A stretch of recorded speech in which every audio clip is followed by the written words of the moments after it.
Bienvenue sur ma chaîne. Donc aujourd'hui j'ai décidé de partager avec vous un petit peu les lectures qui m'ont le plus marqué et surtout les livres au fait que j'ai relus plus d'une fois. Donc forcément pourquoi est-ce que je les ai relus plus d'une fois, c'est parce que le contenu il est assez lourd mais aussi très intéressant et très attirant. Puis je pense que à chaque partie de ma vie et quand je lis ces livres là, j'ai une vision différente et je me dis oh c'est pas vraiment ce que j'ai ressenti la première fois que j'ai lu ce livre.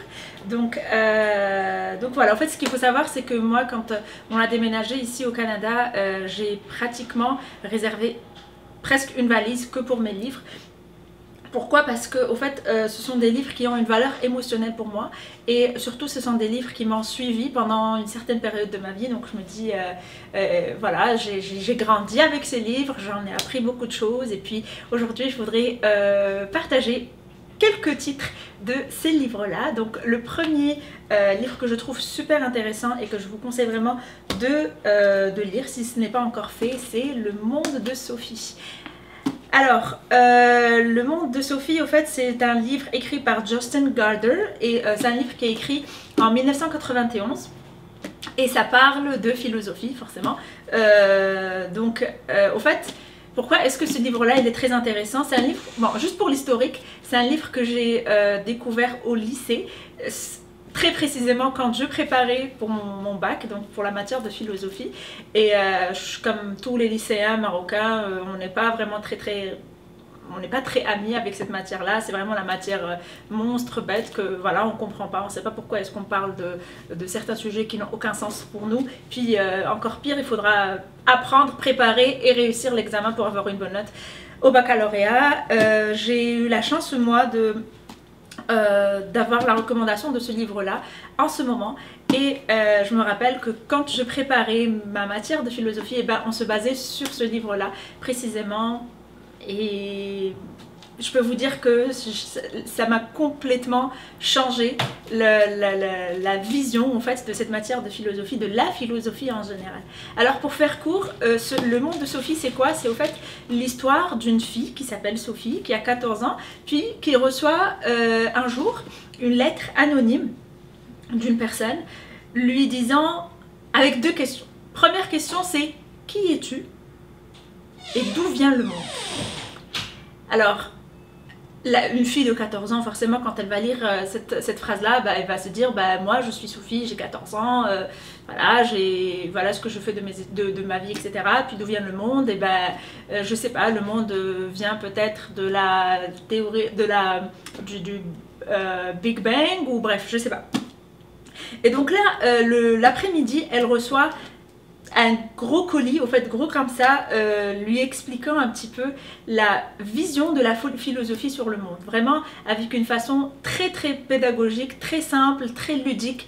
Voilà, donc la personne mystérieuse commence à lui expliquer en détail l'histoire de la philosophie.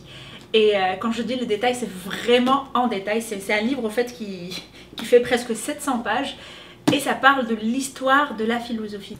Donc c'est un livre qui va parcourir vraiment tous les courants philosophiques, vraiment tous. Puis ça parle de tous les philosophes, de Socrate, de Hegel, de Descartes, de Platon, bref, vraiment pour n'en nommer que cela. Mais ça parle de tous les philosophes qui ont marqué l'histoire. Et surtout, en fait, ce qui est intéressant, c'est que ça explique à une fille de 14 ans comment la philosophie voit certains aspects de la vie quotidienne. Puis voilà, donc c'est vraiment en fait, encore une fois, ça peut paraître ennuyeux dit comme ça, c'est ouais bon la philosophie, l'histoire, machin, il va commencer à me sortir des titres, des dates et tout, mais non, pas du tout, parce que la personne mystérieuse, elle raconte ça à une fille de 14 ans. Donc c'est très joliment écrit, c'est fait de façon très light, comme j'ai dit, très ludique, pour justement ne pas ennuyer une fille de 14 ans. Donc forcément, quand ça n'ennuie pas une fille de 14 ans, et voilà, c'est agréable à lire et on apprend beaucoup de choses.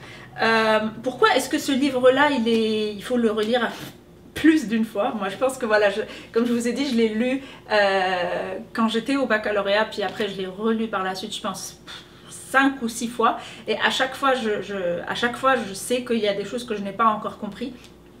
Donc à chaque fois que j'ai envie de m'approfondir un petit peu dans la philosophie, ben, je reprends et j'ouvre ce livre-là. Des fois, on n'est pas vraiment obligé de lire dès le début, mais comme je dis, puisque c'est écrit de façon romanesque, donc il y a une histoire aussi, il y a tout un enchaînement d'événements qu'il faut suivre. Voilà, donc je pense que ce livre-là va vous permettre de vous réconcilier avec la philosophie. Pour ceux à qui ça a donné des cauchemars pendant vos études, je pense que c'est vraiment un livre où vous allez revoir la philosophie d'une autre façon.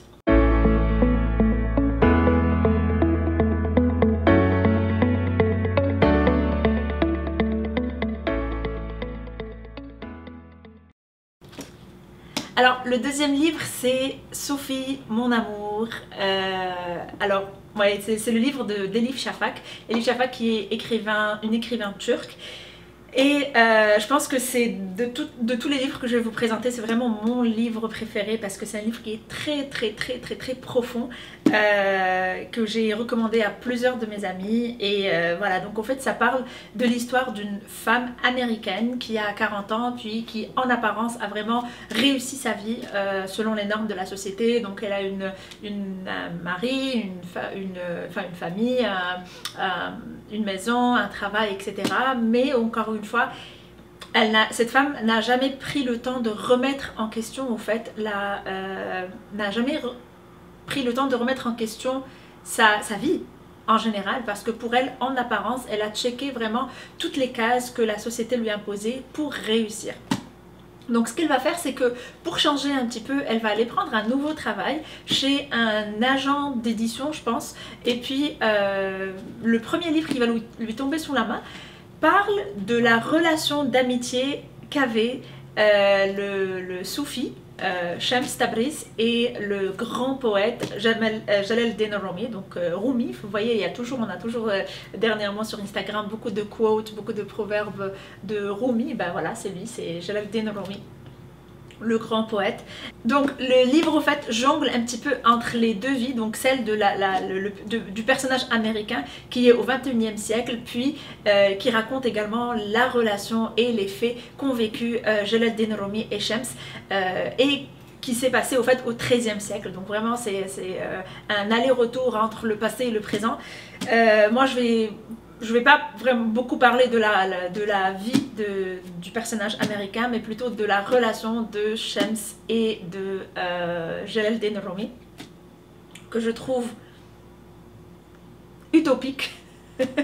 Tellement elle est magnifique, au fait, cette relation, et tellement elle est profonde. Et au fait, ce que j'ai beaucoup aimé, l'apprentissage que j'ai eu de ce livre-là, c'est de tout remettre en question, et surtout de parler avec son cœur, de vraiment se réconcilier avec son cœur, parce que je pense qu'on a vraiment trop l'habitude de faire fonctionner notre cerveau dans tout, qu'on oublie la raison pourquoi on fait certaines choses. Et là, au fait, ça parle beaucoup de religion, ça parle de spiritualité surtout, et c'est pour dire que même au XIIIe siècle, les gens avaient presque les mêmes soucis et les mêmes problèmes que nous avons actuellement. Puis au fait, Shams Tabriz, il va entrer dans la vie de Jalal-Din Rumi, puis il va complètement lui changer la vision de la spiritualité. Et ça, c'est juste magnifique. Je pense que je ne peux pas vous transmettre au fait la beauté des écrits de ce livre-là. Ce que je vais faire, c'est que je vais vous lire un petit passage, un de mes passages préférés, ou juste vraiment pour que vous ayez une idée de quel genre de sujet ça traite au fait en particulier dans ce livre-là. Donc, Shams dit, et le récit a été fait à Konya, donc la ville de Konya en Turquie, le 12 juin 1245. Brouillé est l'esprit des croyants si à chaque ramadan, ils jeûnent au nom de Dieu, et qu'à chaque Eid, ils sacrifient un mouton ou une chèvre pour racheter leurs péchés. Si toute leur vie, ils s'efforcent d'accompagner le pèlerinage à la Mecque, et que 5 fois par jour, ils s'agenouillent sur un tapis de prière, mais que dans le même temps, il n'y a pas place dans leur cœur pour l'amour. Pourquoi prendre tant de peine? La foi n'est qu'un mot si l'amour ne réside pas en son centre. Elle est flasque, sans vie, vague, vide. Rien qu'on puisse véritablement sentir. Croit-il que Dieu réside à la Mecque ou à Médine? ou dans quelques mosquées? Comment peuvent-ils imaginer que Dieu puisse être confiné dans un espace limité quand il dit justement « Ni mes cieux, ni ma terre ne m'englobent, mais le cœur de mon serviteur croyant m'englobe ». Donc, encore une fois, au fait, ce sont des conversations, de longues conversations entre Shams et Jalaluddin Rumi qui poussent le lecteur à justement aller voir l'amour et la passion dans tout ce qu'on fait. Dans la relation avec les autres, dans la relation avec soi, dans notre quotidien, quand on mange, quand on dort, bref. Ça parle beaucoup d'amour, amour dans tous ces aspects. D'ailleurs, ce livre-là, qui est traduit aussi en plusieurs langues, en arabe et en anglais, son titre c'est Qawa'id al-Ishq al-Arba'un, donc The 40 Rules of Love. Et voilà, donc ça parle vraiment beaucoup d'amour. Sophie mon amour, je vous le recommande fortement. Et comme je vous dis, au fait, c'est vraiment un livre qui va vous pousser peut-être à remettre en question certaines pratiques qu'on fait dans notre quotidien en général.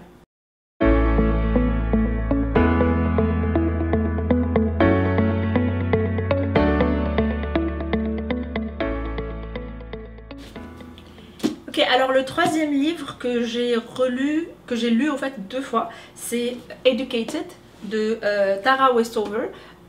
Donc ça, en fait, je pense que c'est un livre qui a quand même fait beaucoup de bruit dernièrement, enfin pas dernièrement, mais je pense il y a 2 ans, 1 an ou 2 ans.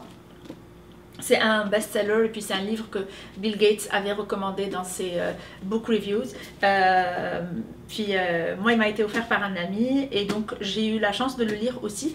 Pourquoi est-ce que je l'ai mis au fait dans la liste des livres que je vous partage aujourd'hui? Parce que son histoire, elle est vraiment intrigante. Alors ça parle, c'est un mémoire au fait, c'est le mémoire de Tara Westover, qui est une fille qui a grandi aux États-Unis, au sein d'une famille mormone conservatrice, donc très religieusement conservatrice. Je pense qu'ils étaient 8 enfants, mais ils avaient un papa très rigide, très sévère, qui croyait en la théorie du complot et qui était contre le système. Donc vraiment, il a interdit à ses enfants de fréquenter toutes sortes d'institutions faites par le système ou par le gouvernement. Donc ces enfants n'ont jamais fréquenté une école, un hôpital, bref, toutes les institutions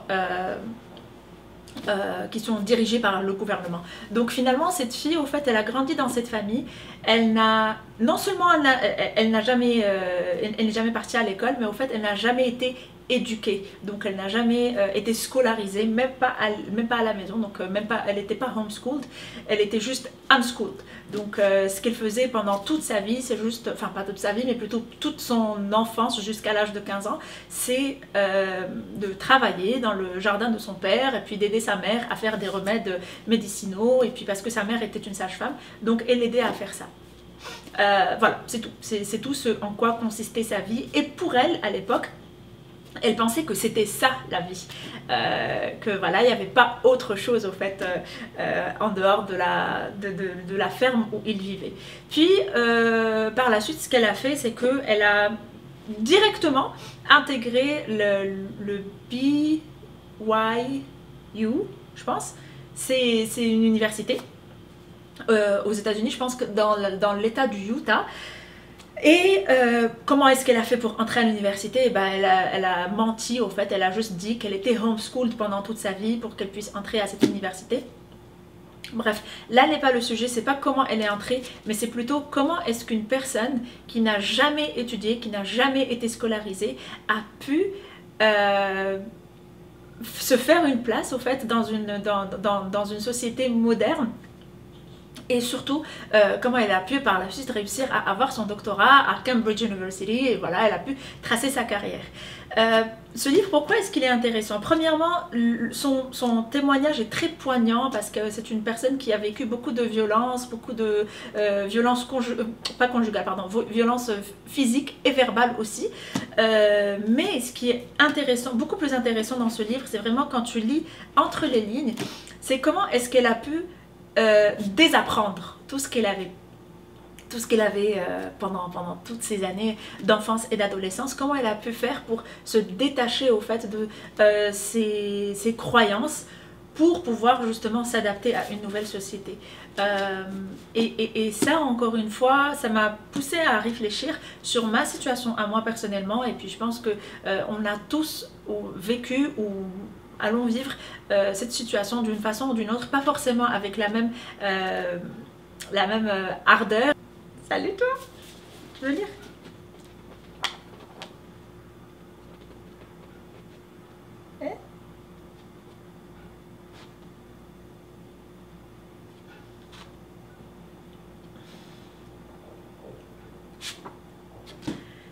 Donc je disais, j'ai choisi de changer de pays, de changer complètement d'environnement pour de nouvelles opportunités. Et puis ça, c'est vraiment quelque chose qui n'est pas facile dans le sens où on est déraciné au fait de notre réalité, de ce qu'on croyait être la réalité.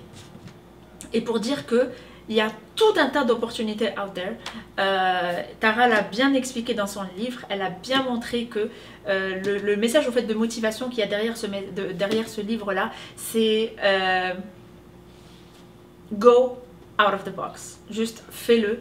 Et je pense qu'il n'y a pas mieux que cette personne-là pour nous motiver à le faire, vraiment pour nous dire hey, ce que tu vis actuellement, là où tu es, ta zone de confort, eh ben, ce n'est pas tout, ce n'est pas la réalité. Il y a autre chose en dehors, il y a tout un monde, tout un tas d'opportunités. Il suffit juste que tu aies le courage de le faire, parce que le courage, oui, ça prend du cran, ça prend du courage, ça prend des nerfs de fer pour le faire, parce que ce n'est pas facile de se déraciner, ce n'est pas facile de désapprendre toutes les habitudes qu'on avait, et surtout ce n'est pas facile de se retrouver avec soi, d'enlever toutes les influences sociétales, éducatives, familiales, émotionnelles, tout ce que tu veux, pour faire face à soi-même et se dire voilà qui je suis réellement, et voilà, je décide de faire de ce que je suis ce que je veux.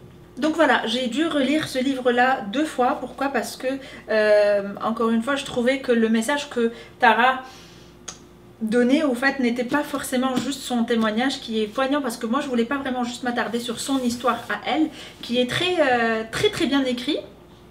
Et non seulement c'est bien écrit, mais voilà, tu voyages au fait avec elle, et des fois tu as l'impression que ce n'est pas une histoire vraie. Tu te dis non, c'est pas possible, cette fille n'a pas pu vivre toutes ces atrocités, alors que voilà, aujourd'hui je pense qu'elle n'a que 33 ans, donc oui, c'est une fille qui est née en 1986, donc c'est vraiment, elle est de ma génération, et pourtant je me dis waouh, toute la chance que j'ai eue, tout le luxe, tout le confort dans lequel je vis, et ben cette personne-là, entre-temps, elle ne vivait pas ça du tout. Et pourtant, aujourd'hui, c'est une personne qui a quand même pu écrire ce livre-là, qui est juste magnifique, et puis qui a tracé son bout de chemin, et voilà, qui est devenue ce qu'elle est aujourd'hui. Mais encore une fois, le message entre les lignes que j'ai retrouvé, je pense, à la 2e lecture que j'ai fait de ce livre-là, c'est que il n'y a pas forcément une seule façon d'apprendre, il n'y a pas une seule façon de construire sa vie.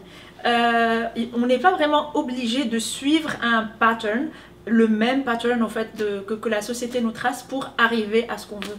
Non, cette personne-là l'a bien prouvé, que voilà, c'est quelqu'un qui n'a jamais été éduqué, jamais été scolarisé. À l'âge de 15 ans, elle a menti pour entrer à l'université, puis voilà, puis maintenant elle est ce qu'elle est. Puisque elle l'a fait, pourquoi pas moi? Pourquoi pas nous? Pourquoi pas toi? Voilà, donc je pense que c'est vraiment plus un livre de motivation, beaucoup plus que un journal ou un mémoire. Voilà, donc si ce genre de lecture vous intéresse, je vous recommande fortement Educated. C'est un livre qui est écrit en anglais par contre. Je ne sais pas s'il y a une version française, j'imagine que oui, parce que c'est quand même un best-seller. Puis voilà. Et enfin, bonus de la vidéo, je voudrais vous parler de Qui a piqué mon fromage. Alors ça, en fait, je pense que c'est un livre que tu peux lire en même pas 2 heures. C'est un livre que j'ai relu pas mal de fois, dépendamment de différentes situations dans ma vie. C'est un livre qui est vraiment très intéressant. Pourquoi il est intéressant? Parce que ça parle de 4 personnages c'est une fable en fait. Donc ce sont 4 personnages qui vivent dans un labyrinthe et qui vont chaque matin aller chercher leur fromage dans la gare fromagère. Donc voilà, c'est leur quotidien, c'est leur routine, ils sont habitués à faire ça tous les jours. Jusqu'au jour où ils se réveillent un beau matin, puis oups, plus de fromage. Il n'y a plus de fromage. Donc ce qui est sympa dans ce livre-là, c'est que ça décrit quelle est la réaction de chacun de ces 4 personnages face à ce changement. Puis encore une fois, bien sûr, c'est un livre qui nous explique et puis qui nous pousse à nous projeter dans un de ces personnages-là pour dire « Hey, voici comment tu dois faire face au changement ». Et donc quand je dis changement, c'est vraiment changement de n'importe quelle situation. Tu as perdu ton travail, on t'a fait, on t'a demandé de changer de poste, il y a eu un changement dans ta relation amoureuse, il y a eu un changement dans ta famille, il y a eu le Covid, il y a eu un changement dans toute ta routine et toute ta vie en général. Donc voilà, donc ce sont des changements auxquels il faut qu'on fasse face.